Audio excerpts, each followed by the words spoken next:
don't want to block the third fangirl.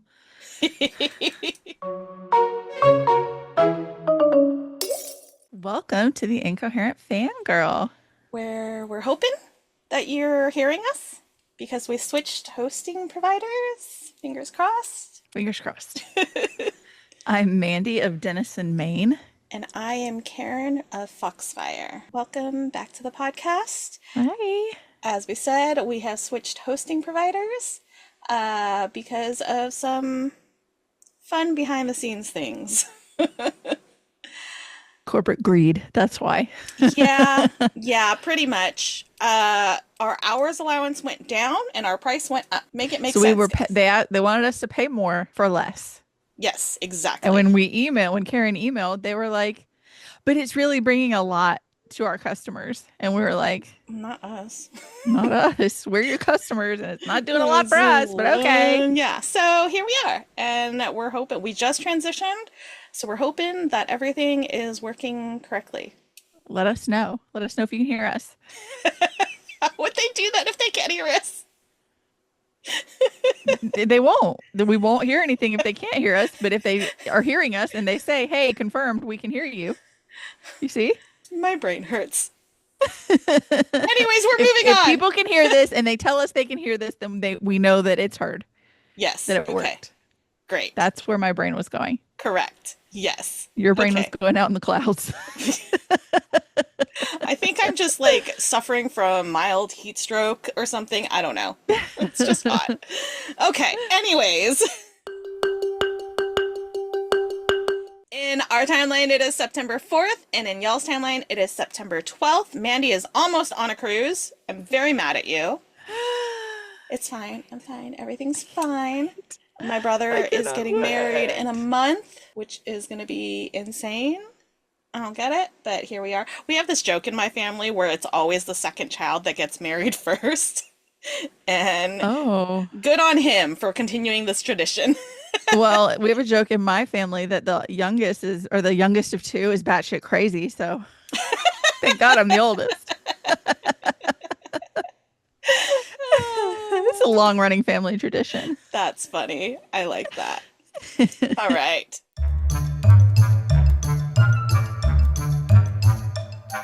This week in fangirling, what'd you do? Okay, so first I have some updates because I read this.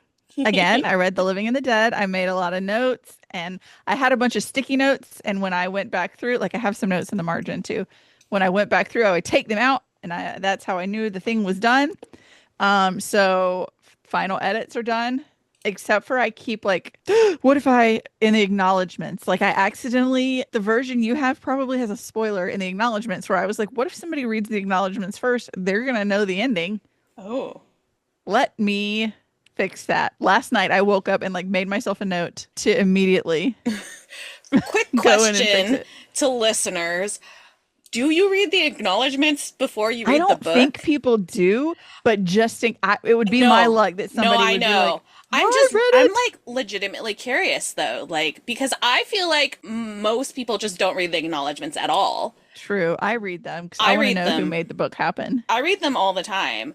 The only time I don't is if they're not read in the audiobook because audiobook. I'm not Yeah. physically, yeah. But Yeah. I'm curious. I'm just curious to know if because It would be my luck. I would there be are cussed some out I by mean somebody because there I are said people like, what happened? yeah.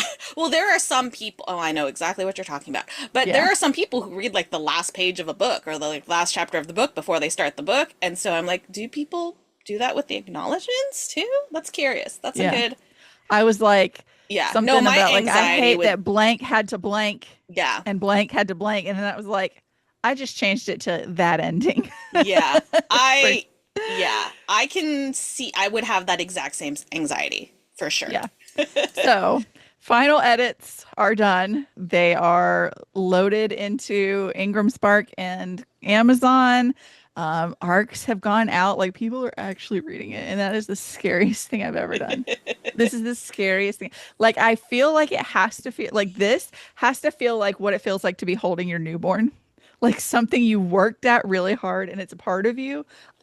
Moms don't come for me. I know. It's a joke. It's a joke. It's not like giving birth. But like this is something I created that I put a lot of work into. Yeah. and I have a lot of pride in. A lot of So it's blood, very sweat, and cool. tears. Yes. A lot of Um, anxiety, a lot of yeah, no, I yeah, can a lot see of it. fear. As a mother, I can see it. Yeah. I can see it. Not trying to say, you know how some The people get. Yes, right. nothing like. I I mean, know. the birthing of a book is obviously different than the birthing of a Yes, child, thank God. but the actual like creation part of it, The way you the feel when you way, look at a yeah, thing is like, this is something yeah, I made and it's cool. yes. I have a press kit as of today because Karen bullied You're me. welcome. Listen, I told you this. If Dahlia Adler's legacy is that she reminds authors to update their websites, mine, I want it to be that I remind authors to make press kits for their websites. Well, joke's on you because now you have to remind me to update my press kit when this is no longer forthcoming and when it's out in the world to take the date off because it won't be needed anymore. Watch me set a reminder right now on my phone for October 13th. Hey, hope you're having a great day. It's time to go in and fix your press kit. Update your press kit. I love it. And an indie bookstore wants to stock my book. So a friend of mine who lives in Montana is an ARC reader. She started reading it and she said, I'm going to a bookstore tonight. I'm going to a book club at my local bookstore. I'm going to tell them about this. And when she got back, she messaged me and she was like, they want to, they're very interested in stocking it. Reach out to them. I've been talking to them. My book is going to be on the shelf of a bookstore, not just like my bookshelf, your bookshelf, like people's book. A store is going to have this without this little banner, but the store is going to have this on its shelves. That's so exciting. My sister was like, you guys need to fly out there to take a picture. And she was like, surely flights to Montana can't be that bad. It's not like that many people are going to Montana.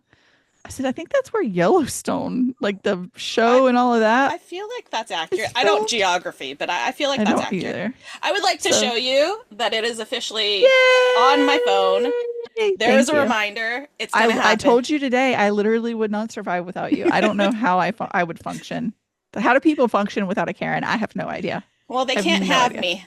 No, I she's already, taken. I'm Get the fuck taken. away. Back up. Back up. Um, so yeah, lots of fun and exciting, lots of work.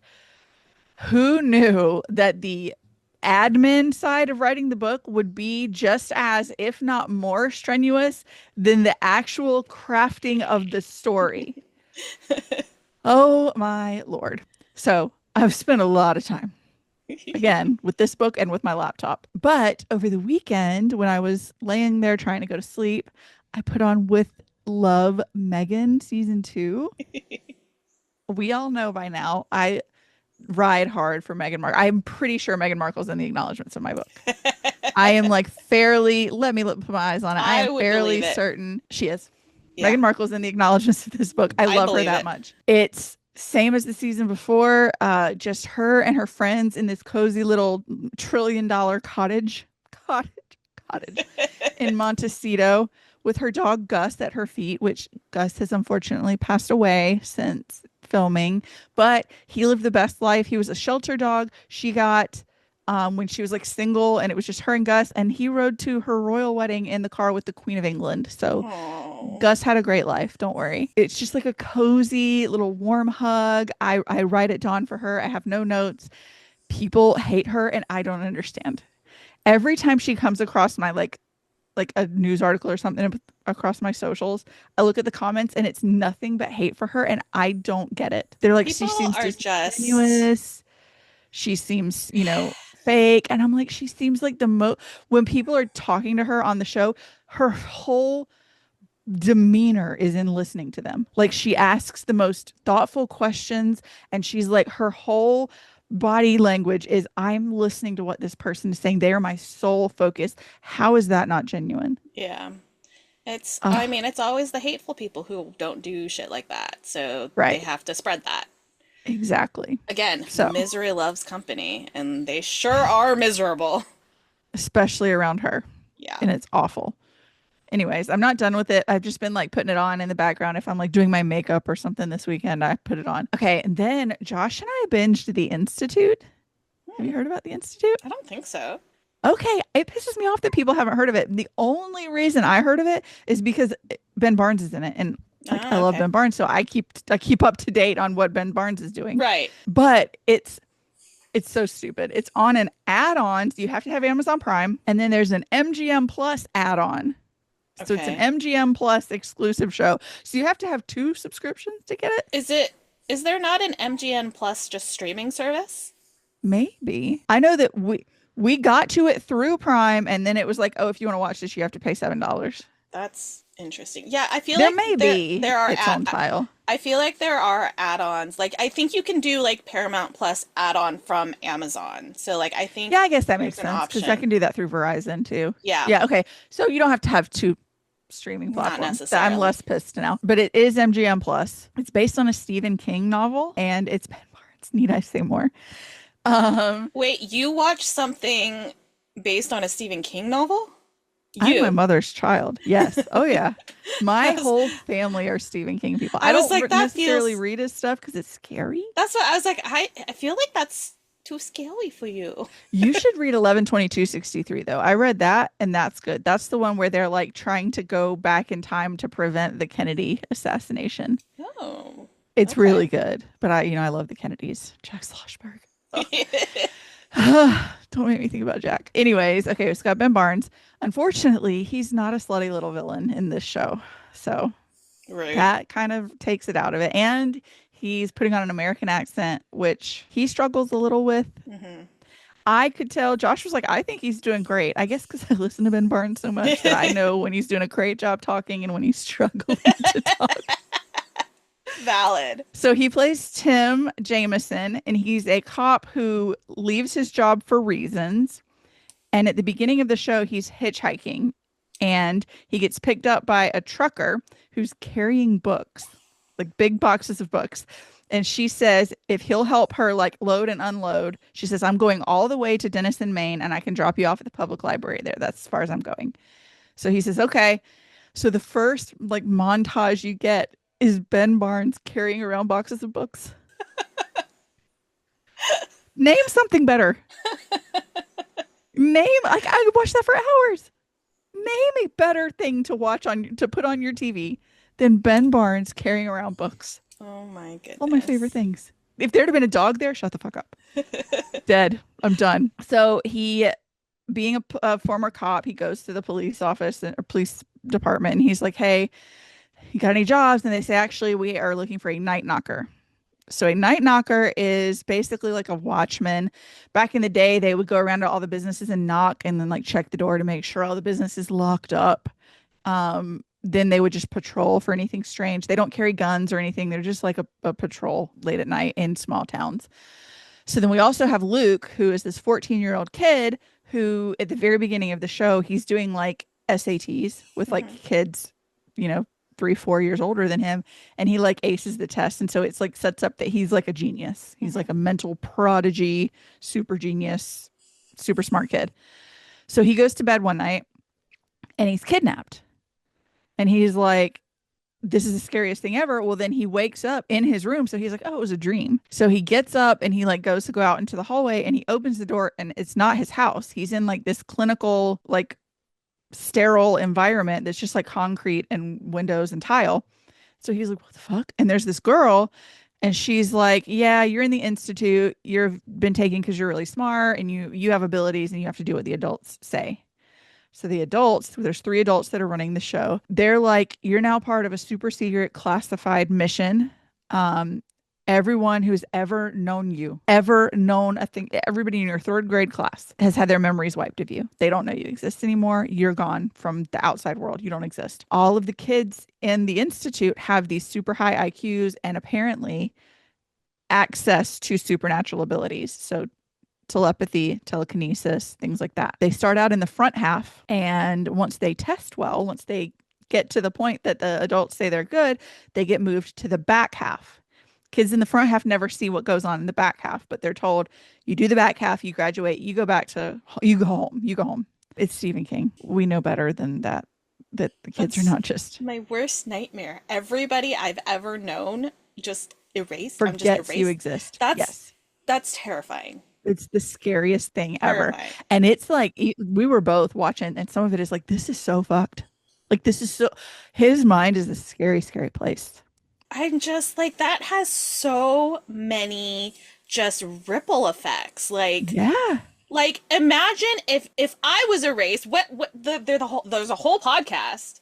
What Right. happens with that? What happens with anything that like Right. anything you've ever like Anything you've ever done, if you've ever written like sidewalk chalk on a freaking sidewalk, I can't that's like and somebody saw it, that memory is now gone. that's wild. Did that That's change their terrifying. day, and that then Right. their life, And and my how like God, one person not being there. that's wild. That's Anyways, terrifying. I yeah, don't like it's it. fucked. It's scary. So Luke and there's like 4 or 5 kids in the front side at any given time, Hmm. front half. Um, they kind of he's really smart. Like he's like the smartest one they've seen. So they start to hatch a plot to like get out. I obviously can't tell you why, like how Luke and Ben Barnes meet up Yeah. because it ends up being like how they interact because it would get into spoiler territory. Thankfully, even though the show has not been marketed at all, it has been renewed for season 2. So Okay. like it leaves off at a good place, but there is a lot more that Yeah. could come from it. So like it's not like an insane cliffhanger Yeah. either, but it's 8 episodes. It is a psychological watch, I will tell you, and there are times where it's like, oh, I I don't don't like know. it. I don't know if I could handle that. Just like the thought of just, oh, especially as And a see, that's parent, not even like a major plot point. It's just kind of like throwaway, like they that don't I can't. remember you. I could never. I the just Because the the kids don't even once they it kind of like takes all of the air out of their life when they're like, my parents don't know who I am. And so the kids just kind of blindly comply with a lot. And yeah. like the tests are like, we'll strap you to this thing and we want you to look at a screen. And if you see, tell us if you see some dots. If you look away from the screen once, we'll slap you. If you look away from the screen a second time, we'll shock you, like with a taser thing. There's one you shouldn't watch this show, I don't. I actually. I don't think I can. Trigger warning, there's a lot of child death that's referenced. And then there is like a little kid who comes in who's like 7, which that kid is really super cool, but it's really you don't watch the Institute. I can't. I can't. Yeah, it's not for you. No. Yeah. I'm like having heart palpitations just thinking about it. Oh Yeah, that no. show is not for you No, at thank all. you. But it was for me because it had Ben Barnes in it. Valid. Valid. And then I read Dan and Green Gables, which we will talk about later. And I think that's all I did this week. What about you? I read a lot and I have notes this time. Go Yay, me. look at you go. I read The Sword of Summer by Rick Riordan, which is book 1 of the Magnus Chase and the Gods of Asgard series. So you have Magnus Chase, who is a homeless teen boy. On his 16th birthday, he finds out that his uncle and cousin are looking for him, so he decides to like go running away in order to break into the home of his other uncle, the one that his mom has had always told him to stay away from. Teen boy logic, I don't know. I don't get it. That's fair. He gets caught breaking in by his uncle, and they end up having to run for their lives because something comes to chase them. Through a series of events, Magnus ends up dead and wakes up in Valhalla. Surprise, he's a Norse Whoa. demigod. Due to another series of events, he ends up breaking out of Valhalla in order to return to Midgard, aka Earth, Mhm. on a quest to find his Norse god father's sword in order to stop Ragnarok. Chaos ensues. It is very Percy Jackson, but with Norse gods instead of Greek gods. And it took me until well into this book to Oh God. realize that his cousin Annabeth is Annabeth freaking Chase from Percy Jackson. I love you. You're pretty. At least I'm pretty. But it's Rick Riordan. It's like it's a great time. Like Yeah. especially if you love the Percy Jackson series, it's really fun. And I just know Annabeth is coming back around. I just I feel it. It's gonna happen. Yeah. It's gonna be Yeah. great. I read Verity Vox and the Curse of Foxfire by Don Martin. You have Verity Vox, who is a witch in training, and part of the witch's training is that they're sent to a new village or new town every year in order to give that town whatever like witchly assistance they can during that year, and it helps them like build up their skills and that kind of thing. Unfortunately, once their year is up and they are meant to move on, everybody forgets them. It's just kind of a side effect of the magic. Like people, normal people can't remember witches until they're like full witches and not just Yeah. witches in training kind of thing. So uh, they don't get like an assignment. Like there's no quorum of elders or whoever to tell you, hey, this is where you're going to go next. They just have to look for signs as to where they're meant to go next. And Verity's sign comes in the form of a leaf that her familiar Jack Be Nimble, who is a cat. Oh, he shapeshifts, Oh, but he takes the form mostly of a black cat. So it comes in the form of a leaf that Jack brings to her, and on this leaf are the words, "We are cursed, help us." And so Verity finds her way to the town of Foxfire, a town that is very weary of witches and of the help that Verity has come in to offer them because they have been burned in the past by Earl, who would have offered them help, but it always came with a cost. Think of like Rumpelstiltskin from Once Upon a Time, kind all of like magic all comes with a magic. price, did it? Yes, exactly that. So over the course of this year, Verity is supposed to stand in Foxfire. She slowly kind of weasels her way into the town and the town people's hearts and like starts, helping them and befriending everybody and really tries to figure out how to end this curse.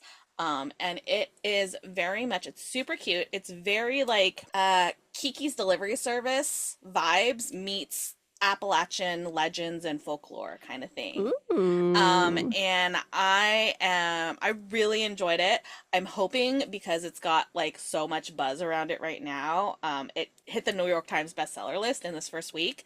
That there will be sequels and follow-ups and Oh, whatever because I'm convinced that if Don had been querying this book to find an agent, he would have put it's a standalone with serious potential because it really does have serious potential. And I think he's been marketing it as like this is a queer alternative to the other wizard book that we don't want to talk yeah. about. And it's so cute. I love it so much. And he definitely left it open at the end for there to be more adventures, whether with Verity or somebody else in the same world. So I'm very excited. Very nice. I'm also meeting him on Saturday because he is coming to Linden Tree, so I'm so excited. Yeah, it's really fun. I read Hazardous to a Duke's Heart by Sabrina Jeffries. So first, you need a little history lesson before I go into the synopsis. In 1802, there was like a brief peace between the British and the French during the Napoleonic Wars. And during that time, British citizens were like, oh, we can travel to France again. But a year later, Napoleon was like, just kidding. We're not friends anymore. Any British citizens that are currently in France are going to be interned. And so British citizens that were in France at the time were like locked up or sent to like camps and prisons and things like that. So that is the history lesson. That is part of the plot of this book. So this The book, hair is like haunted. it's the fan. I know Oh, it. You forgot I have a fan. I did. I have a fan. Thank God. Okay, so this book picks up basically, it starts at basically like the end of the Napoleonic Wars, and the interned British, who the French called them détenus, they are being let go. They're being released. They're not being like helped go back where they want to go, but they are allowed to do what they please. So they can go back to England, they can stay in France, whatever. So, and this is after like 11 or 12 years of them being held captive in France God. because of Napoleon. So a lot has changed in the time that since they were in England. So we follow one of these détenus, Lord Jonathan Leighton, who he was never the heir or the spare for his father, who was the Duke. But now that he's returning home, he's inheriting. Not only is he returning to a London that he like is not familiar with because it's been over a decade, but he's also inheriting this dukedom that he was not prepared to inherit. Like he was not supposed to inherit this place, but alas, here we are. He has a lot of guilt over the death of his mentor during their captivity, and his final promise to him was to make sure that his mentor's daughter was to marry well, because of Yeah. course that's what fathers in the Yes. 1800s cared about. He is very determined to keep this promise, even if it means that he has to make up a fake inheritance that her father has given her, and make one of the conditions of receiving that inheritance that it goes towards a dowry for her to get married. Obviously, he would be using his own money to Yeah. do that. Unfortunately for him, his mentor's daughter is now his younger sister's governess, and she's super hot, and he's got the hots for her. Victoria, who she has absolutely no interest in getting married ever, it's not in her plans. She does not care. She does not want this. All she wants is to open an art school for women. And once Jonathan tells her of like the inheritance, she's like, I could use that to open my school. And he's like, no, you have to use it for your dowry. And she's like, WTF. They enter into an agreement in which she will be a part of society, attempt to find a match for the rest of this season and just this season only. And if she doesn't, she will get that money to use towards her art school. But Jonathan, in turn, has to learn art from her during this time. So she teaches him, and she also has to go into society and all of that. And of course, romance shenanigans ensue as they do. Yeah. And I will say, we have all heard me say in the past that I am not a historical romance girly, and we have also heard me say in the past that I might just be a historical romance I girly. think you're a historical And romance I girly. would just like to state for the record one last time that I do believe I am a historical romance girly. Yes. The I think you might be yearning right. is just top notch. Next level. Like nobody yearns like a man in a historical romance. Like No. truly. Like, oh, so good. It was a fun time, and it's the first in like a series of interconnected standalones, and I can see exactly where it's gonna go because he had like friends that he returned with, and so I suspect that's where we're going. We're going to follow them around. I read A Cat Cafe Christmas by Cody Gary. You have Kara Ingalls, who is a vet and one of the owners of Meowin' Forever Cat Cafe, which is a cafe, which is a cat cafe that is also a cat rescue that helps like foster kitties until people come and get them their forever homes. Unfortunately, they've got a lot more cats than they do customers, and she really needs to turn things around, or else they're not making it through the holidays. Enter Ben Reese, who is a marketing guru who is not at all an animal person. Like, not just not a cat person, not an animal person at all.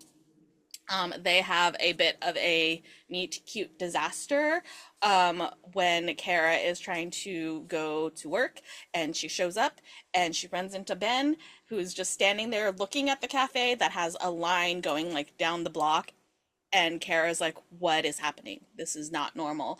And Ben's like, oh, we wrote a feature piece on you and offered XYZ for people who go for this. And she's like livid because she's like, these people are only coming for this giveaway. They don't care about the cats. Yeah, those cats are going to get dumped. That's all she cares about. And he's like, how dare you not be grateful for the free publicity we've given you. And so they butt heads right away. Things do not start well. But then Ben finds a cat in his house while he's doing renovations, and the only thing he can think to do is go to Meowin' Forever and beg Kara for help. Because all of the other pet rescues are like closed at the time. He's like, I don't know what to do. And so he ends up fostering this cat while she tries to find a more permanent place for it, while she finds a more permanent foster because they don't have any more room at the cafe. Yeah. And they stay in contact because of the cat, but also because Ben ends up helping her with like some home issues in her home, and they could become friends. And obviously, he gets attached to the cat, and romance shenanigans ensue. It's so much fun. It's super cute. It made me want a cat, even though I'm very allergic to cats. Um, Are and you? I'm not like super allergic, but like if cat dander gets anywhere near my face, I get like Half of my household is like that. when I first found out I was allergic to cats, my like eyes were so swollen, like that it would have been dangerous for me to drive. Like it was not Gosh. good. But That's how like Josh is. if they're like in the same room with me, that's fine. I just can't like get it too And close. that's how one of the twins is. Like, and Yeah, she loves them. So she's like, I I do too. want I know. I love cats, but to. yeah. It's super cute. You know those videos where it's like POV, your dad was adamantly against keeping the stray cat, and then it's like just the dad The dad who snuggling with didn't it. want Yeah. the pet. There's nothing Yeah. like the bond between a Yeah. dad And and the pet and he didn't want. and that's Ben. That's Ben. Like he did not want this cat. He was not a pet person, an animal person at all. And yet in walks Chaos the kitten, and it's so cute. You're done, buddy. Also, Kara is like our sister in anxiety, especially in like large crowds that are overwhelming. And it was just so nice to be like, oh, yes, I also do I'm that. Thank you. seen. Thank I'm you very seen. much. Something Borrowed by Emily Giffin. Before I give you the synopsis for this one, I want to make it very clear that I do not condone, nor would I ever imitate anything that the female main character does in this book. It's very important that you know this because we have Rachel who finds herself in bed with Dex after too many drinks on her at her 30th birthday party. The problem is that Dex is her best friend Darcy's fiance. Hence my Girl. very important Yeah. statement at the beginning. Okay, so now in her defense, Darcy is toxic as fuck. Like truly awful. Though Rachel has never really seen her as such, like at least not very actively, just kind of passively like, "Oh, that's weird. That's not whatever." Until this little thing happens with Dex and now she's starting to realize like, "Oh, no, she's actually like not a really good friend." Yeah. Um She kind of sucks. but she is still, because she's a good person, she's horrified by what she's done, and she's determined to make it up to Darcy by being the best beta moner that she could possibly be. And it's like, it really starts off as like, this was just a mistake. This was a one-time thing. It's never going to happen again. It was a mistake. We're never going to do it. And very quickly transforms into like a full-blown affair. And honestly, truly, the whole time, you do not feel bad for Darcy at all Ever. because of her behavior, and which yes, you are seeing everything through the lens of Rachel's POV. So it's gonna be a little bit biased. But like it's also like if I were to see somebody that I'm friends with, it's okay. It's like in Mean Girls, right? Where Regina is like, "Oh my gosh, I love your bracelet," and then the girl walks off, and she immediately turns to Katie, and is It's the like, "That's fuggliest yeah." bracelet. It's like that. It's like Regina George. If you had seen if Darcy was Regina George, like Yeah. that's who you see her as, kind of. So, like, yes, it's a terrible thing to do for somebody who is supposedly your best friend, but also Yeah. like you don't feel bad for Darcy. So yeah. Does that make any of what Rachel and Dex does okay? No, obviously it doesn't No. excuse it, but I also really could not muster any sympathy for Darcy, especially once it gets to the end and like this. I feel like this isn't a spoiler because you have to know that Darcy's gonna find out eventually. Like that's just how the Yeah. book has to go. So like once you get to the end and you like Darcy finds out and you find out something about Darcy that also like makes you feel even less sympathy for her. Like that has been happening throughout this whole book that you just don't know because it's told through Rachel's POV. And so it's just like, yes, this is not something that you should ever do, Right. but But it couldn't happen to a better person. yeah, these fictional characters, man, whatever. This was a reread for me because I read it in like my late teens, early 20s, I want to say. And I remember liking it. And I'm happy to report that I feel like it still stands up to that. Okay. And I think I might even enjoy it a little bit more because I've also read there's a second book that follows Darcy I after all think of it's on this. my shelf somewhere. Yeah, and so like you I know what happens with Darcy post all of this as well, and so like I feel like that I don't know, maybe changes Helped. it a little bit. Yeah. There is also a movie adaptation of this book that stars Jennifer Goodwin as Rachel, who played Snow in Once Upon a Time, Mhm. and then Kate Hudson as Darcy, which she can play I love that to you me. thought you had to explain Jennifer Goodwin to me. But it wasn't to you, to To anybody the else. listeners. Okay. Some Yeah. people don't know actors' names. Yeah. I mean, Kate Hudson, everybody knows, right? Yeah. So Kate Hudson as Darcy, and then Colin Egglesfield as Dex. Oh, I don't Um, know who that is. I don't know if I know him from anything, but he's got one of those like super generic, attractive white men faces that you'll Yeah. be like, Okay. oh, he looks really familiar, but you would never be able to place him. Like that's What's what he his looks name? like. I want to look him up while you're telling Colin me. Egglesfield, like egg, L-E-S field. So yeah, Oh yeah, I've seen him in things, but I right? could not give you one Exactly. single Like the most one. generic, attractive white Yeah. man face Yeah. ever. Like it's always Everybody's going to be like, grandma I has been hot know. and bothered by this guy. Right. Okay, so then I read Mixed Signals by B.K. Borison, which is the third book in the Lovelight Farms Interconnected Standalone series. This one follows Layla Dupree, who is one of the partners of Lovelight Farms, and she is also the baker who runs the bakery at the farm. After a string of bad dates, she has basically given up on love. Her most recent bad date not only dined and dashed and left her there, Barf. but he also stole the silverware from the restaurant as he was leaving. Tomato, tomato. And also, he drove her to this restaurant, and it's like an expensive Lyft ride away from the town that she lives in. So like, very bad date, right? Luckily for her, Caleb Alvarez was at that same restaurant with his family celebrating somebody's birthday, and he was very happy to drive her home because it means he can leave the celebrations early. He does not want to hang out with his family. He loves them, but they're a lot. So during this drive home, they're talking about their dating woes, and Caleb blurts out that they should date as like an experiment, like an arrangement, so that Caleb can show Layla how she should be treated because she's been dating asshole douchebag guys like this nonstop, and he's like, you deserve better than that. And then Layla can tell Caleb what's wrong with him so that he can like date someone for more than 2 or 3 dates. Um, Yeah. and so it's a 1 month, no strings attached dating, but they are exclusive to each other. They should not be dating anybody else during this time. Easy peasy lemon squeezy, right? Except for Of course. except for the fact that it's very clear that Caleb has had a crush on her for forever since like book 1, probably before book 1 even started. Like he has had a crush on her for a long time. And there is just this like quietly simmering chemistry that is just it's delicious, and they very much did not consider that before entering into this arrangement.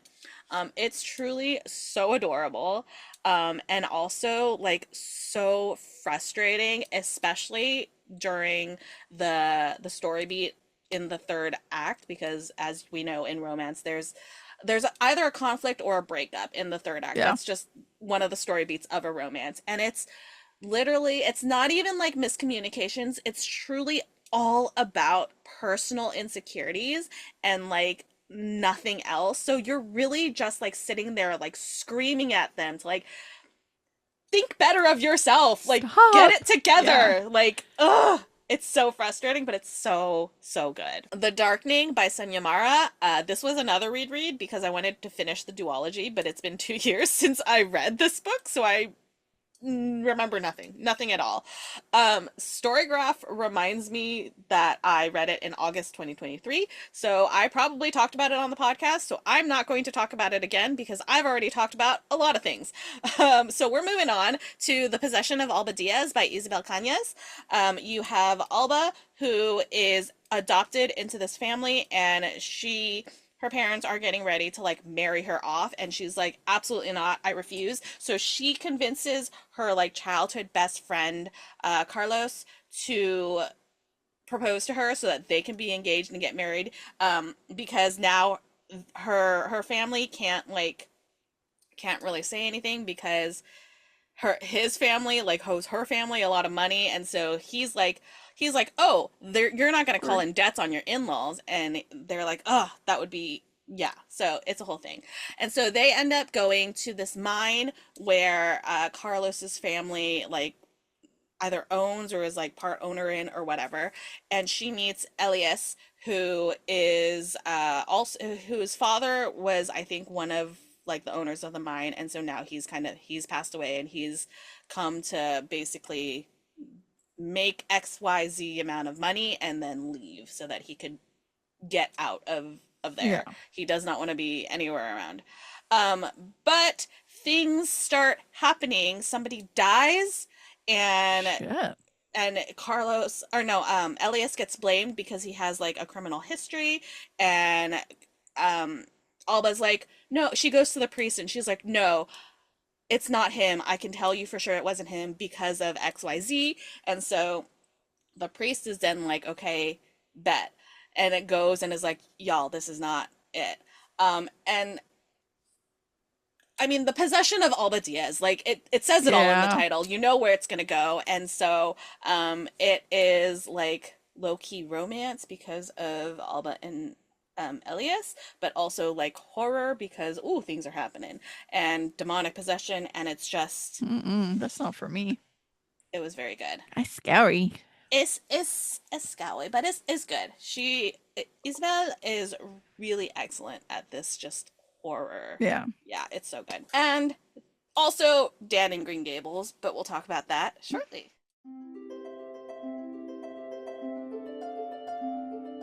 Do you have a fictional boyfriend this week? I do. I really, really do. It's Caleb fucking Alvarez. My God, this sweet little yearny cinnamon roll. I cannot. I cannot. I just. BK Borison knows how to write him. Like, Yeah. this man. This man. And I know we love the morally gray, like, villain, but, like, God, I love a cinnamon roll so much. Yeah. They're just so sweet. And when they yearn, and when you can see them yearning, and when It's my she favorite. doesn't know, she's clueless, and he's It's my still favorite. just, oh, so good. Secretly waiting in the wings for her to Just notice. so good. So yes, Caleb Alvarez. How about you? I watched a show with Ben Barnes this week. Do we expect me to say anybody else? I mean, if you it's did, you'd been body snatched. Like, God. No, come it's on, Tim Jameson from the the Institute. Institute. You're welcome. I have nothing to complain about. And I know I said it before. I can't say how he gets around everything for the Hmm. show, but he's a sweet baby angel. I'm okay with the fact that he's not a slutty little villain in this. We don't want to typecast him. That's fine. Well, they always laugh. Like the running joke with Ben Barnes is like he played Prince Caspian, and then he was like, "No, I'm a slutty little villain," and he was a slutty little villain in The Punisher, and he's a slutty little villain in Shadow and Bone, and that's like his role. Is Yeah. the slutty little villain. But he just has the bone structure for it. The range, he really Like, does. He has the like, face of like the bad guy that like, right. He has a face for a slutty little villain. Like, yeah, yeah, no, I feel like the man needs a cloak. He needs to be in a just, cloak, yeah, just cloaking around, 100%. swooping around corners. Exactly. 100%. Them Cosine. canceling Shadow and Bone robbed me of that, and I think that's really selfish. That is selfish. I'm sorry. I Was had to that send the twins a TikTok the other day because somewhere, I'm assuming it had to have been in England, they did a like game night with the cast of Shadow and Bone. ah, And so one of the twins is a Kaz Brecker girly, and mhm. so Freddie Carter was there just like playing Jenga. And they're over there playing solitaire with Jesper, and then Ben Barnes is there, and she was like, "You mean tell me I could have played some jacks with Kaz Brecker?" Yeah, and I could have played the game of life with the Darkling. But we're in America where everything's awful all the time. It is awful. It is awful So all the unfair. time. It is so unfair. That's Anyways, the next movie. Instead of Everything Everywhere All at Once, it's Everything's Awful All at Once, all the time. America edition. America. Oh my God. Oh, Anyways, Tim okay. Jameson, Ben Barnes. I am but a girl. I am who I am. I can't. Yeah, I feel you. And I want Dan to be my fictional bestie. My God, I love Dan. He's so fun. Yes. He's such a sweetheart. I want Mama to be my fictional grandma. I just lost mine. Okay. Oh, Mama. I love My like Mama. southern grandmother who would sling around in the kitchen and make like southern grandmother food. She just died. I want Mama. She's my fictional grandmother. Yeah, I feel you. Look, now we both have fictional grannies. Yay! And Look at your these go. wait, and yours is Southern and mine is Chinese. That was on accident. Oh, weird. That was totally on accident, but it works really well too. That is so weird. Yay.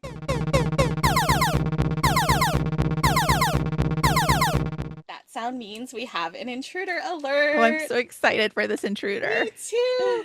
Today we are talking to Rex Ogle slash Ray Terciero about Dan in Green Gables. We're so excited to Whee! have you here. Um, this was so much fun. Thank you for being Oh, here. thank you so much. All right, so the first thing we always ask is, can you give us like the elevator pitch of the book for anybody who hasn't heard of it? Oh, it's Anne of Green Gables with a boy. It's pretty No, simple. no, it's basically Anne of Green Gables if it took place in the 90s with a queer boy whose mom drops him off with grandparents that he does not know, and basically the grandfather is not a fan of his queerness. I mean, yeah, Yeah. you Yeah. did a great job in the Yes. Bible Belt in the deep South. Like, Yeah. yeah, it's a Yeah. great time for Dan.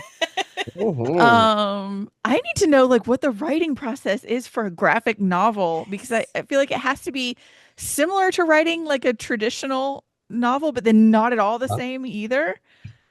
So what goes into that? Well, here's the thing. I was an editor for 15 years, and I feel like I learned over the course of that time how to do it right. Because I used to just sit down and write a book with an idea in my head, but with like no direction. And I can't tell you how many times I'd write like 100 pages and be like, where is this going? Yeah. So, I mean, I've got to hand it to the teachers back in middle school and junior high. Outlines. Oh my God, an outline is so important. I start with like a little outline, like a paragraph, and then it grows and it becomes 2 pages, 3 pages, 5 pages. Then it becomes like 10 to 15 to 20 pages. And I always send it to my editor because they're the ones who are going to have notes. And I make sure that they approve everything in the outline before I write it. Because once I write it, oh my gosh, it's such a nightmare to go back and change things. So usually, if I get them to approve the outline and then I write it, and they're like, "Well," I was like, "No, no, No. you approved it. It was in the outline." Although to be fair, sometimes as I'm writing it, things change, and then when the editor's like, "Well, this changed," and I'm like, "But it's better than the outline." So Please let yeah, me. I know what I'm doing, I swear. I do. So the outlines take forever, but then sitting down and writing it just kind of flows out of me, which is always cool because the characters basically write themselves. So with a graphic novel, most of what we see is just like the text on the page is words or thoughts. Yeah. So are you like Dictating? yeah, like what exactly I mean, So obviously you're writing, but like yeah, yeah, what yeah. goes into it? Like, It's kind of like a movie or a TV script. Like oh, you okay. go Okay. through and you write, this is what's happening in this scene and this is the dialogue. This is what's happening in this scene, this is the dialogue. The difference is that I think is a little harder is you're also the director.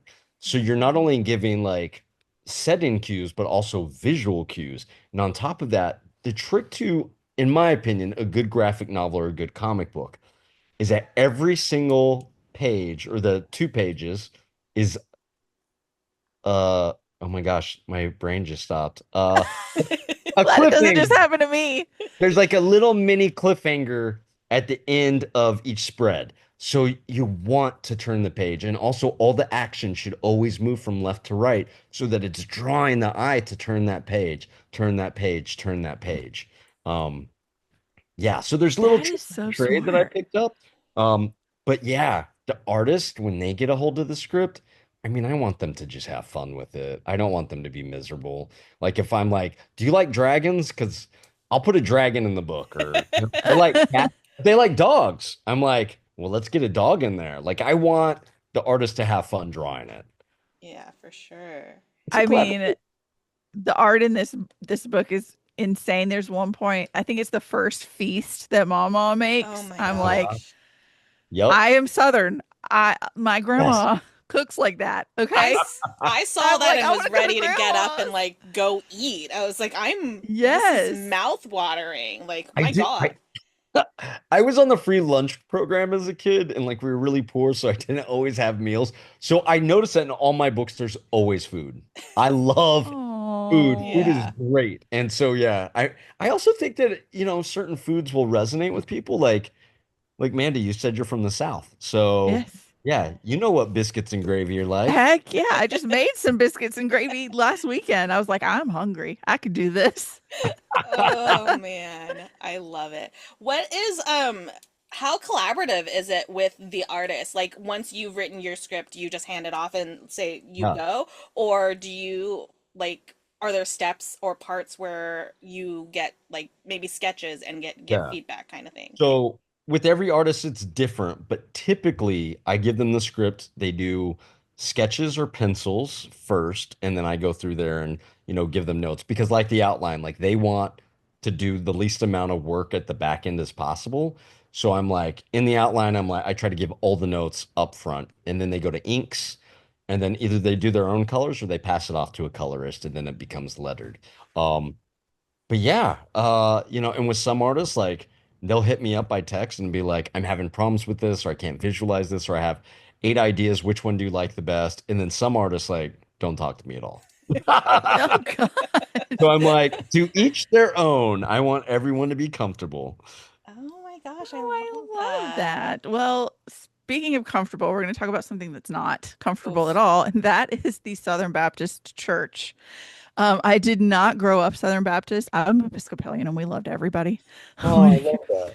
But I'm in Middle Georgia. I grew up around Southern Baptist churches, and so you would go with your friends when you had a Uh-huh. sleepover or whatever. And when I say that you hit the nail on the head, I always have like talk about how I have been to like a Southern Baptist church on Mother's Day where they're like, "Ain't mom's great, but if you're gay, you're going to hell." But Yep, celebrate the moms. They're like they always had to throw in that threat for anybody who was different. of And course. so you gotten it so like right. You did it so well. How emotional was that though, having to write these powerful scenes where it's like Dan being treated awfully in a church? I always get a little choked up when I write scenes like that. And I mean like if I write like an emotionally difficult scene, like afterwards, like I'll walk downstairs and be like, "Where's the wine?" Um, Please. or I'll start crying and my husband will be like, "Oh, did you write a hard scene?" And I'm like, "Leave me alone. I want No. by myself with the dog." Um, yeah, I mean, writing this stuff is emotionally taxing, and it's so funny because like when I sat down to write Dan and Green Gables, like I knew there were going to be emotional parts, but I was like, I've written memoirs that are like really like emotionally devastating to write and to read, but I feel like I still bring in all that emotion, like because I mean, my grandparents were from Tennessee. The relationships that Dan has with his grandparents in the book are very much the relationships I had with my grandparents in real life. So. Mhm. Yeah, it can be emotional. It's I hard. bet. Oh my goodness. Yeah. Yeah, after reading like the author's note and then finding out that he's in Tennessee, I was like, "Oh no, this is gonna hurt." Yeah. We just had a friend who moved from Tennessee with her wife out of there because they're like we don't feel Yeah. safe, and I'm like, "Oh gosh, this is gonna hurt. This is gonna hurt real Yeah. bad." Yeah. And yeah, I was like I'm like I've got boxes of tissues sitting next to me just like, "Oh God, I'm crying. Why? Yeah. Why do I do this to myself?" It's a Well, wild place to grow up, it is. for sure. I I bet. actually have a question for y'all. Oh, This is a question that just popped in my head that I don't think I've ever asked someone who's interviewed me before. So, not to turn it around on you, but what do you think of trigger warnings? Big Because, I fan. love him. Big fan. yeah, I love him. Yes. Okay, because in I one of my yeah. books recently, I was like, "No, it spoils the ending," and but they were like, "But you kind of need it." So I I'm think like yeah. I so on the fence. But what do you? Yeah, It what do you? lets I people take care of Right. themselves. I think if it's nice to have it there in a space where if somebody knows that something is going to hurt them, Yeah, like they have a trigger, then they have the opportunity to read that, whether or not it's a spoiler. Like I think it's more important to take care of each other than it is to not spoil a story, if that makes sense. that is. Um, You know what? Yeah. That's a really good way to look at it. yeah. I think it was just in one book because it really like I didn't want anyone to see something coming, but it is a very devastating moment. So Yeah. It's one yeah, of And those people things are going people to seek it out no matter what. right. Like I read a book recently that it did have content warnings, but it just said animal death. I can't do a dog dying. Like I don't mm, have it in me. yeah, yeah, And yeah. I like sought out until I could find someone who had read that book recently and Hmm. asked them specifically because I was just not going to read. So I went and looked for it anyways. Yeah. Yeah. So if you Yeah. have them there or if you don't, people Okay. who have Yeah. triggers or content that they want to avoid, they're Yeah. still going to go find it and they'll Yeah. still spoil it. Yeah. And it And just people who makes it don't have triggers cannot read that they can part. just skip it. Yeah. Yeah. If there's nothing that's going to hurt them, they can just skip it and be Yeah. fine. And Um there is a trigger warning in Dan. So, yes. yes. Yes. But yeah, no, I that's a great question. I feel like it gets brought up Yeah. a lot in Yeah, bookish spaces, and I I don't know. It's weirdly divisive where it I'm is. It like, is. That's why I wanted to yeah, ask you but all. I'm like, I don't know. I care more Yeah. about people's mental health. Yeah. I'd Yeah. rather have the scene spoiled than be blindsided by a dead dog. Hmm. Like That is fair. I don't think I could deal with that. Yeah. I There are avoided times, John yeah. Wick for a long time because someone told me that's what oh, happened in Mm-mm. the scene. I I was like, can't I will never. I'm good. I, There's a I'm yeah. good. website, the best website on the internet. It's called doesthedogdie.com.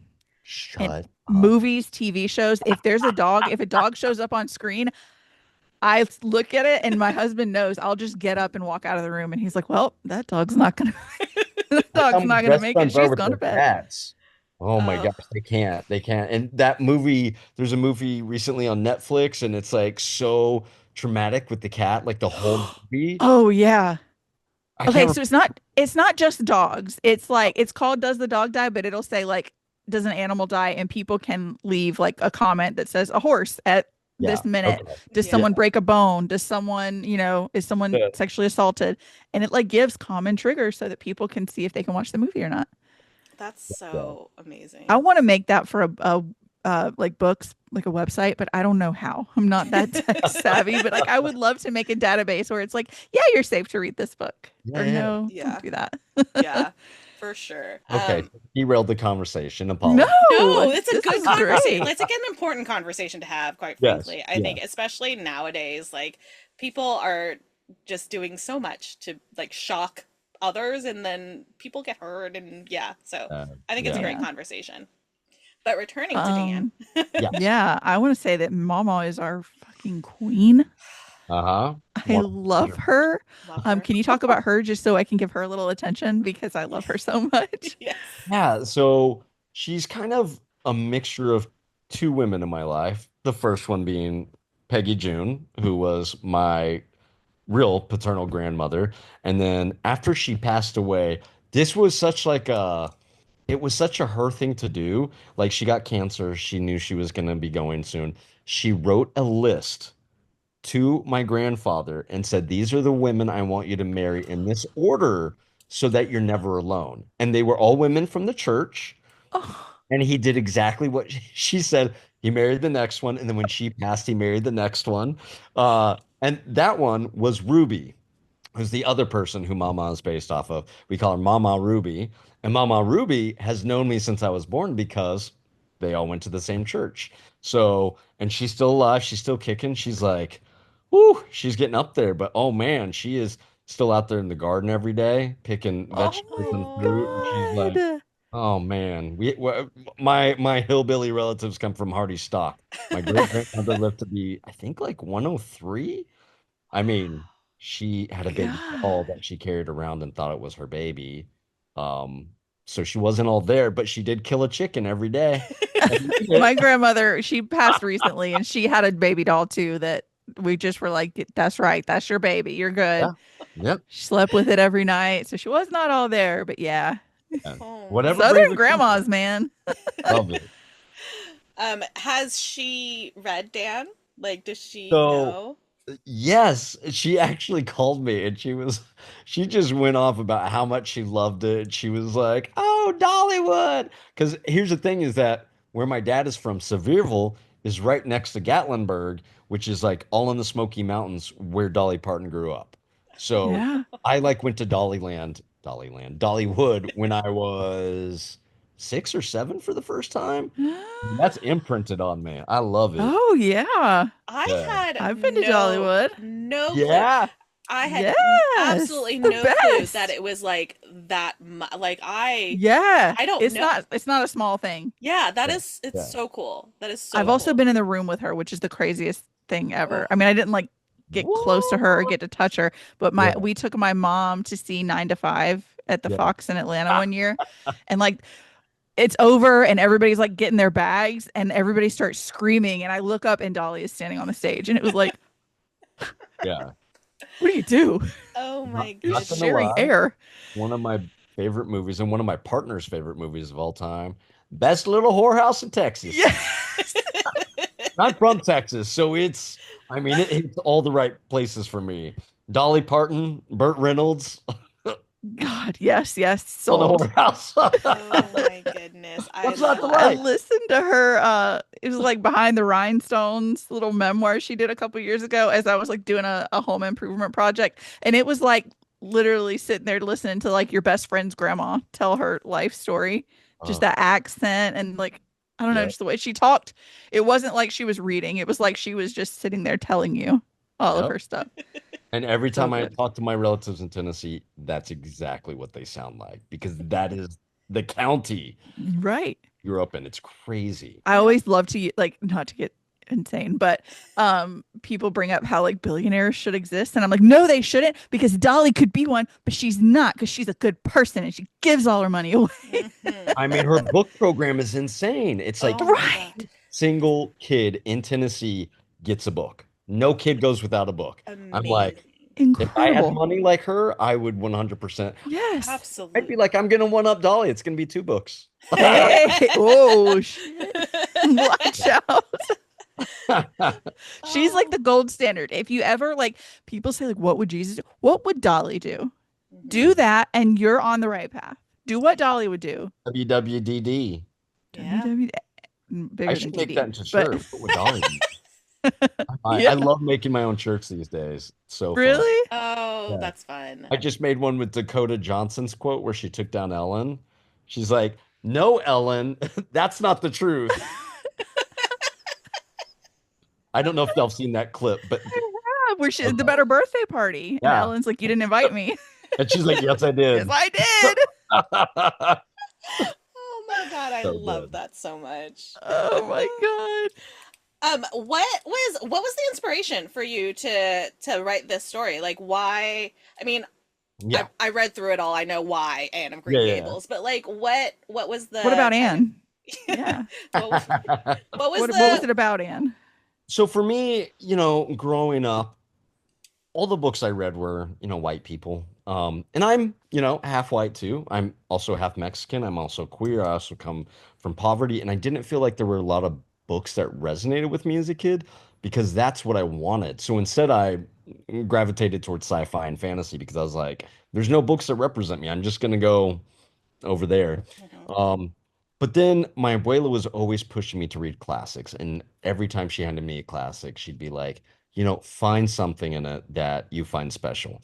And so when I became an author, I write books under my own name, but I started writing books under Rey Terciero, which she called me because it means third king in Spanish. And I'm Rex the third. Rex is Latin for king, so third king, so Oh. Rey Terciero.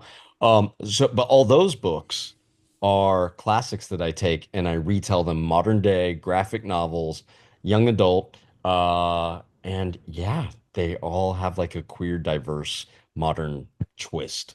And Anne in Green Gables was like obviously going to be in there because I read it when I was fourth grade, and we were moving from town to town, moved like 4 or 5 times.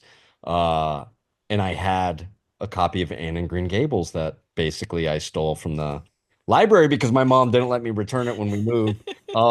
And so while Anne was trying to find a home, I was trying to find a home. And so it was such a deep love story in my life that now I'm writing, Dan trying to find a home. And yeah, I think that's a story that we all have been through at some point in our lives. I Yeah. love it. And that's That's so special. special to know like it was part of your like that's part of the core of you. Yeah. Like Yeah. those are like I don't really remember what you call it, but like the things that like make you who you are, like the pop culture and the Mhm. books. Yeah. That's really cool. I have to apologize because I've never read Anne and Green Gables. Oh, I meant to It's before been a I read long time for me. A I really long meant time. to before I read Dan because I love like knowing the lore kind yeah. of especially like retellings and reimaginings, and I just got distracted and ran out of time. But I will. It is on I, my list. I will Uh be perfectly honest. I have not read it since fourth grade. Part of my thing when I'm rewriting these classics or reimagining, uh, is I don't want to steal too much. So I mhm. basically rely on my memory to retell the That's a good stories. idea though. Yeah. And it's so funny because a few people have been like, "Oh, you did that wrong," and I was like, "No, that's how it happened in the book." And they're like, "You're Mm. misremembering that," and I was like, "Oh, You're like, well, well, that's it's not okay because supposed to that's be what I made for me. remember." Yeah. It's not a copy, guys. I did my own thing. Guys, Yeah, it's a I stole new it, I changed spin. it, and made it my own. Yeah, So I did that on purpose. you've also done Little Women and Northanger Abbey. Yep, Northanger Abbey by Jane Austen. Northanger. North Sorry. Little Women, Meg Jo Beth and Amy. Uh Technically for middle grade, I did Doña Quixote and Swan Lake Quest for the Kingdom. And then yeah, because I guess with my middle grade, I do fantasy rather than modern contemporary. Yeah. But I do have a bunch of stuff coming out that is so excited about. Should Can I you give you talk a about spoiler? any of it? Yeah, of course. One of them is the Odyssey Long Way Home, and it's anthropomorphic. So Otis, short for Odysseus, is a mouse. Woo! Because I grew up on like Fievel Goes West, and Yes! Yes. so this is like I'm doing Odyssey, which is one of my favorite books, but I'm doing it like an American Tale with the mouse as the hero, and it's so fun. The artist has been drawing it for 5 years. I love you, Joe, but please finish soon. I want Five it. I years. want it so Oh bad. my And he just gosh. turned in pencils. So we're still waiting for inks and colors. And so, Oh my God. but coming out next year, or maybe the year after, is Count of Monte Cristo High, which is a gay revenge story. Woo! Oh, I Oh my love that. God. It's This Ah, is so exciting. yes. I And love a good reimagining. then there's yeah. a series I can't tell you all about that comes out in 2029. Jane Austen. Shh. That's my Okay, don't favorite. mention that to Oh, anyone. I love it. Oh wait, that's this oh is a my podcast. God. That's wild. That's so far out too. Like I know, I know. 2029. So do graphic novels usually take a Longer? lot longer?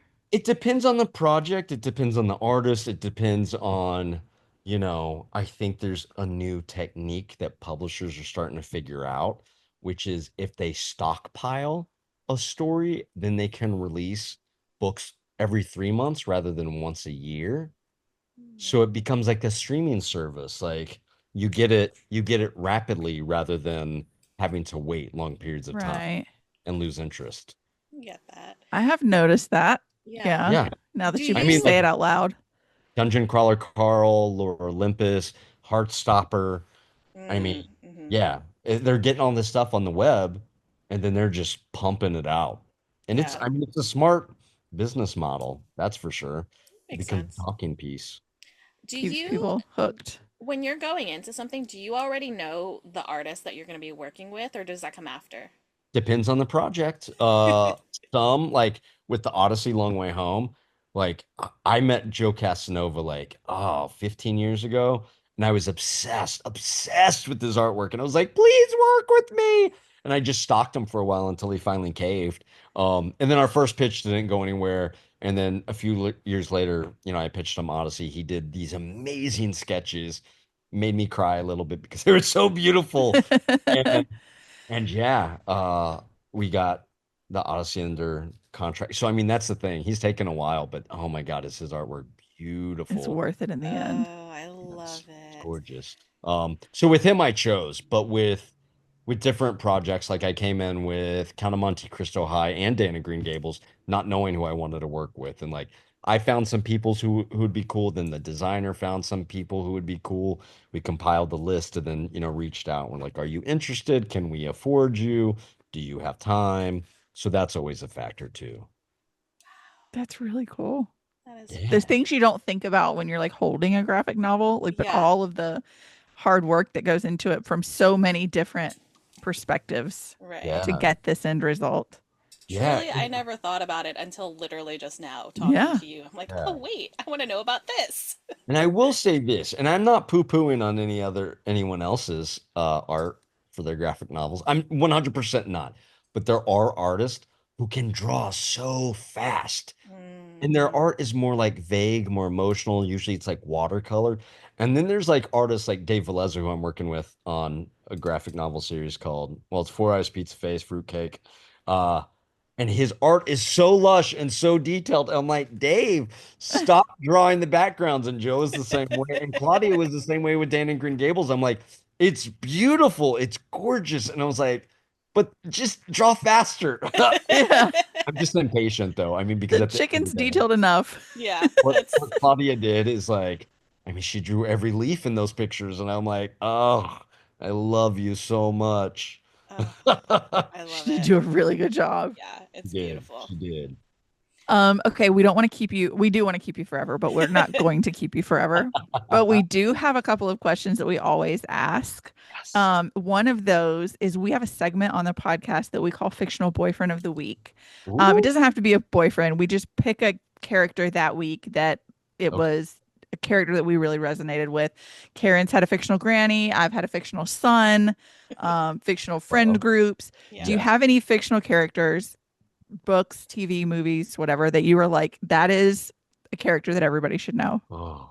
And this is the This moment is where every bit of everything media leaves your connects brain. on. X-Men. I love What's a the book? Oh, what is a book? No, X-Men. I grew up on X-Men. I love X-Men. I wanted to be an X-Man. Like all through puberty, I was like, "Where's my mutant power?" Like I would try to bend spoons with my mind Oh my god. for hours, and it never worked. And I was like, "Come on!" This is so unfair. It was very frustrating as a young person to not have superpowers, but oh my God, yeah, I love the X-Men. And there's a lot of bad stories, but if anyone needs to hit me up, I will give them a list of the good stuff. There's some great X-Men stories that are really emotional and heartfelt. Oh yeah, I bet. Yeah. Well, especially for a group of people who are outcast from society, like 100%. gonna be Yeah. a lot They are- to it. They protect a world that fears and hates them. Yeah, they're And the White Queen does it looking good. So, I saw an argument where people were actually arguing a lot of cishet men, Yeah. white men more than anybody else, but who would win in a battle between Batman and Superman versus the Scarlet Witch and Jean Grey. Scarlet Witch and Jean Grey, 100%. I'm like, there's not a competition. They're No dead. They're competition. done. It's done. None. It's over. What? None. Those men are In dead. fact, I'm sorry. The Phoenix or Scarlet Witch could do it on their own. Yes. And one could sit there painting her nails and be like, yo, Yes. You did it. Did it, Can't girl. even break a sweat, man. Mm-mm. And they Nope. were arguing. Oh Yep. my What are you word. talking about? Wild. Wild. Love it. Oh Love my it. goodness. Okay, so not kind of along the same lines, not quite, but the other question we always ask is, what are you reading? What are you recommending? What do you think that everybody Favorite should books? consume at Oh some my point? God. So y'all are the first ones to hear this. I actually just started a book club on Allstore.com, which is RuPaul's book site and Woo! they're all queer. I graphic- love They're all Allstora. queer book clubs, and I'm the first one to have a queer graphic novel book club. And my very first one is That's super a good weird. one. It's so good, and I'm so excited because it's going to be for Banned Book Week. So I'm Oh, about to that's reread this. But perfect. what else am I reading? Because I'm reading a few things. I'm reading Dungeon Crawler Carl, book three. It's so, or am I on book four? Maybe book four. It's so, I mean, it's so good, but there's so many of them, and they're coming out so fast. And then I'm also reading a bunch of X-Men omnibuses because X-Men. That's valid. Very valid. Very Yeah, I nice. love that. Okay, so this is the part where we give you a little bit of bad news. We're not Okay, sorry about it. bring it. But now that you have been on the podcast, you're actually legally obligated to come back for all future book releases. You have to come back And to you're us. going It to be seeing was, me a yeah. lot because I have 3 to 5 books coming out every year for the next like 7 years. I'm Do not, not threaten us with a good time. Right. and those are just So the ones with traditional publishers because I'm working on something else that I just plan on. I don't know, maybe put it. I was just going to put it online for free, but now I'm like, should I just podcast it? Like every oh, chapter is a podcast? I don't know. Maybe I'll Oh, be that's hitting up cool. y'all for advice. oh my Yeah. God. Karen is like she's like I said, she's the brain cell over here Yeah. in this operation. But yeah, I I'm don't just that know. would be very cool. neurotic about things. I mean, Karen has the cat ears, which I adore, but you have like a very real microphone, which I'm very jealous of. I'm married to a filmmaker. So I Ah, went when we started the podcast and I got like a little $20 mic at This Target little and he walked in and it was the very book boyfriend moment. He was like, "Not my wife. Get in the car. We're going to Guitar Center." And he had to like I have a whole studio lighting set up. It's amazing. yeah. that's and It's see like no wife of mine. that's all her husband's doing. Like she was I would still be happy. using my little Target mic. Awesome. Well, I enjoyed Yeah. that bad news, so thank you. Yeah. I apologize because the bad news is I'm writing a lot, and you're gonna have to. But luckily for you, most of them are graphic novels, so you can read them in one night. It's a good Love time. it. It's a good Yeah. time. I love It's it. funny. My daughter randomly came in and she's like, "Mommy, I'm reading the graphic novel of Anne of Green Gables," and I'm like, "Girl, I Oh, haven't even read Anne of Green that's Gables. a Why?" good one. And it Oh, was very cute. skip the original and read the graphic novel. I can't remember who wrote it, but I'm looking at it. It's But just she, far yeah, away. no, she's like, she was really excited about it. And then she saw Dan and she was like, "Mommy, can I read it?" And I was like, "I have to read it first. I have to interview, I've got an interview." And then Yeah. and I got to the end and I was like, "Wait, I can't give her this. She still believes in Santa Claus." Oh yeah, don't do that. Don't do that. So maybe Give in her a couple more years. a Yes. couple years, Yes. she's getting close. She's 10, so she's getting Okay. close to like Yeah. Santa Claus. She'll know. But like, Yeah. I got to the very end. I'm like, damn it. I was gonna hand it off to her when she got home from school, but now I'm Yeah. like, oh. But Awesome. soon. Yeah. Yeah. Love. Well, all right, everybody. Dan in Green Gables is out now. You can go pick up a copy at It's so your favorite bookstore. good. It's so good. It's so cute.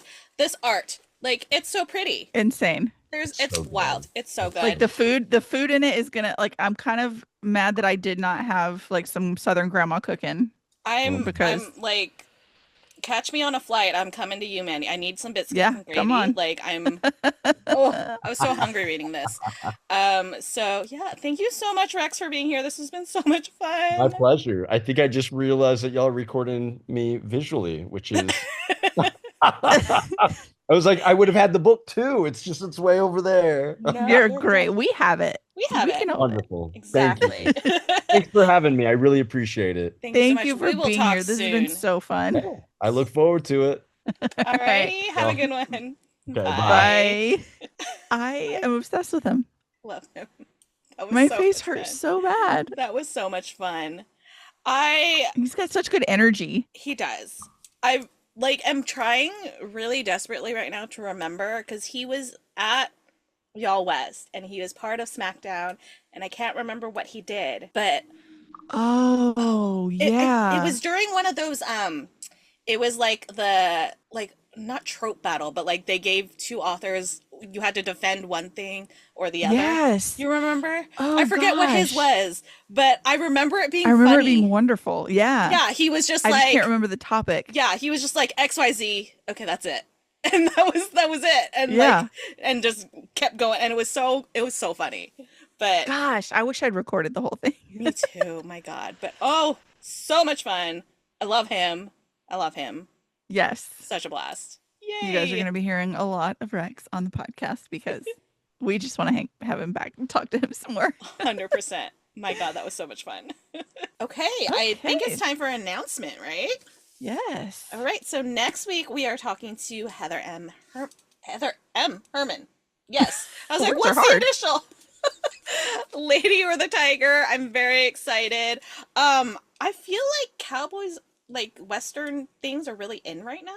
Like, Yeah. I feel like this is a good time to be talking about a book like this. So I'm so excited. It's gonna be so much fun. Yay. Yay. Time for a spiel? Is that where we're at? My goodness, how quick are we? Look at us go. Okay, friends, if you enjoyed this episode, please like, follow, and subscribe wherever you're listening to us. Follow us on social media. We are at The Incoherent Fangirl on all the things. Visit our website, theincoherentfangirl.com, where you can probably also stream all of our episodes, we're hoping, as well as read our blog.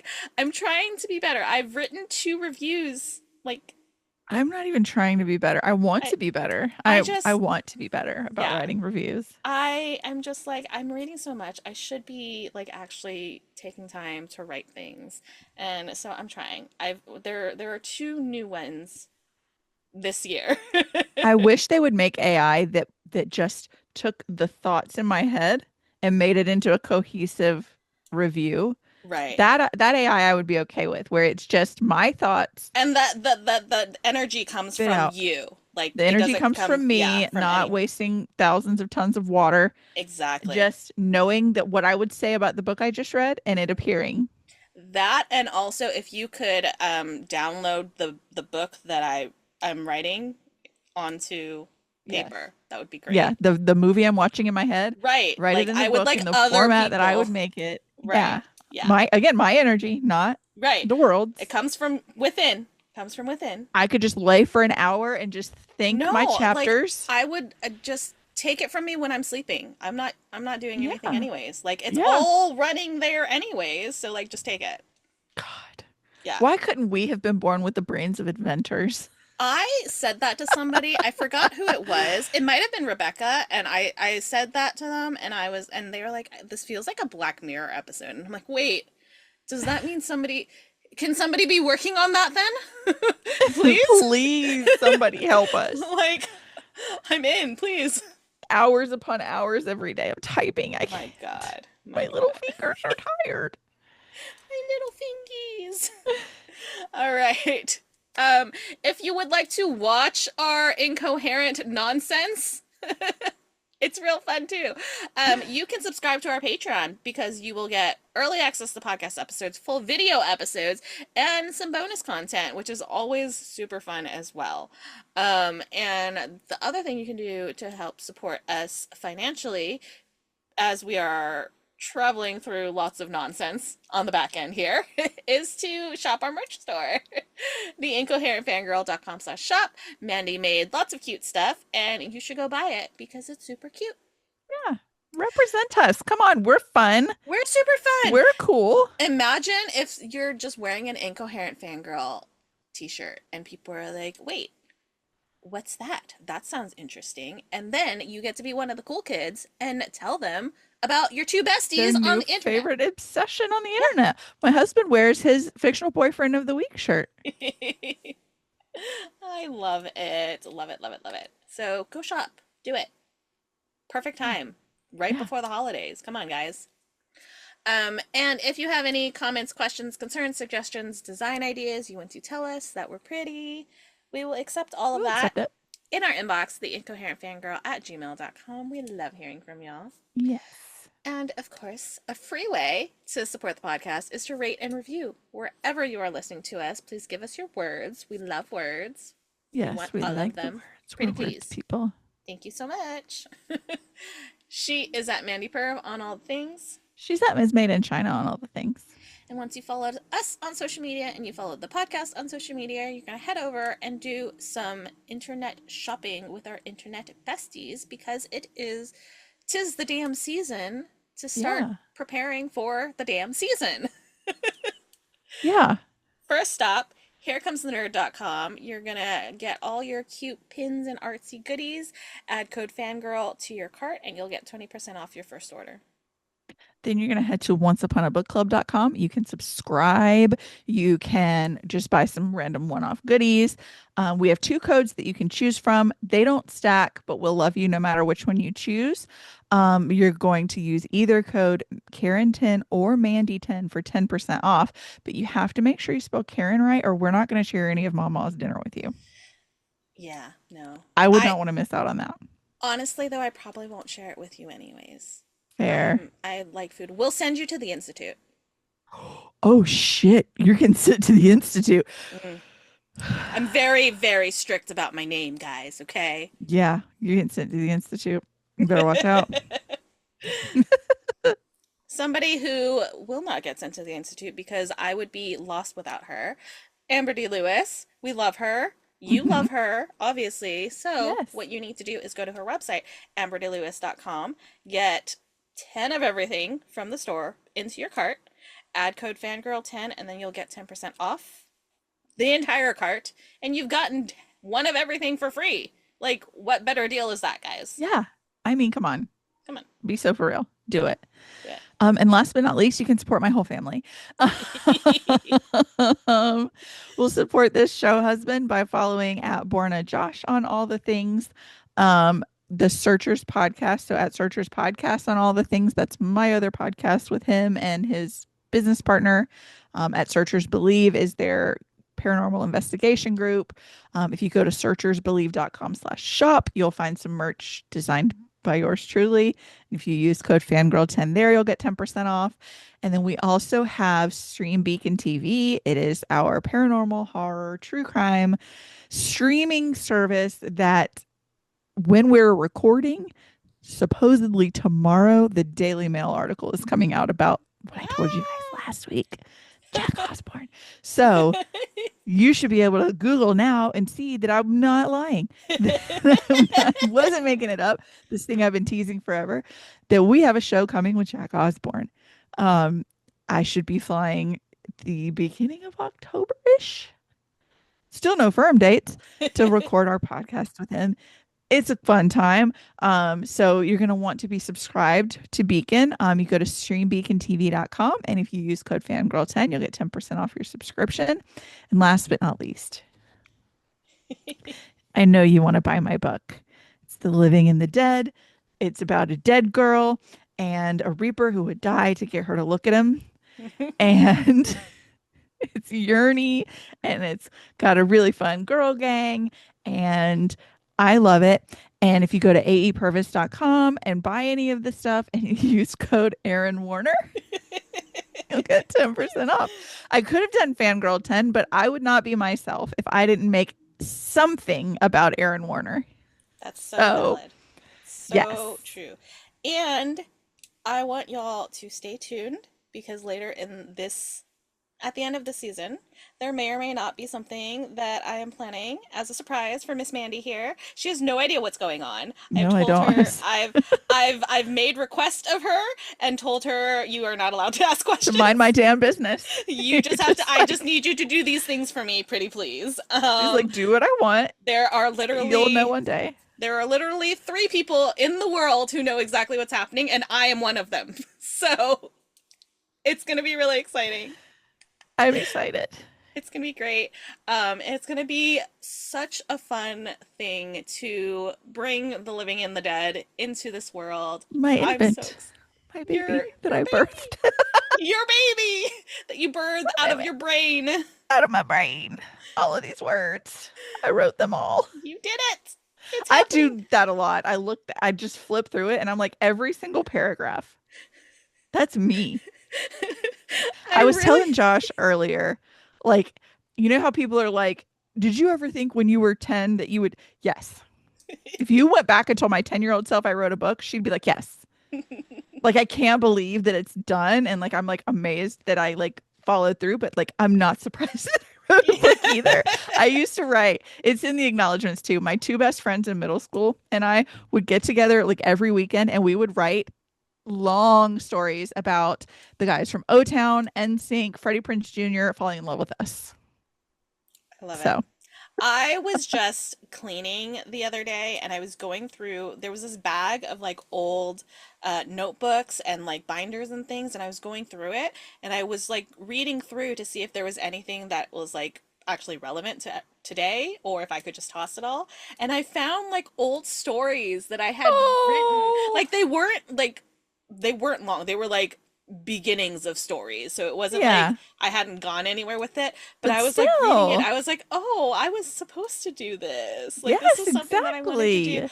I will say though, um teenage Karen was not at all prepared or not at all interested in her own culture because why am I out here writing white women? Why? Why? What was I Yeah, doing? What was I you doing? could do I was, better. yeah. And that, this goes back to that book that I was telling you about last week, by CC Tien, where like the younger sister was very much just trying to fit in and like Hmm. be close to whiteness. I feel like that's direct exact mirror of me at that Yeah, age. Like, and here's the proof of it. Like, why am I trying to write a story about a white woman? I shouldn't be. Like, no, absolutely not. you can do so much better. I'm disappointed in me. Yeah. So, yeah, but it was really cool to be able to see like, oh no, Oh, I was trying to do this. Like, yeah. I'm glad that it's something that is present now and not then because I And your daughter will never have to grow up in a world that doesn't have yes. heroines that look like her. Yes. Yes. It's very nice. It's Even if very you nice. did, your girl will never have to. Yeah, and I think that's also like definitely part of it where I was just Hmm. like, well, that's all I'm seeing. Yeah, that's So what I know. This that's is what all people want. that's all that can exist. Yeah, And it's like this is what people want, and that's it. And now, like it's not it's that like world anymore. So that is a good that's yeah, yeah. positive. Yeah, that and also it's like I'm so much like more knowledgeable about it now. You know, like Yeah. as a teenager, I was not gonna research how you get a book published. No, I was just gonna write and be like, okay, give me my it's done. monies. It's done. Like Yeah, it never would have been a thing that I would have done. And so now it's like this is the time when it's supposed to happen. Isn't life crazy that way? it's wild. It's a good time. You All have to right. get to school. I do have to go get to school. That sounds so That, funny out of yeah, context, but I do. I'm going to school. Bye, guys. That was that was the Incoherent incoherent Girl. girl. Thanks Thank for listening. We love you. We love you. you. Bye. Bye. We are sponsored by our friends at Here Comes the Nerd. Pins, stickers, magnets, and more. Here Comes the Nerd has happy art for all fandom loving hearts. New customers can use coupon code FANGIRL during checkout for 20% off their first order at herecomesthenerd.com. Coupon applies to ready to ship items only.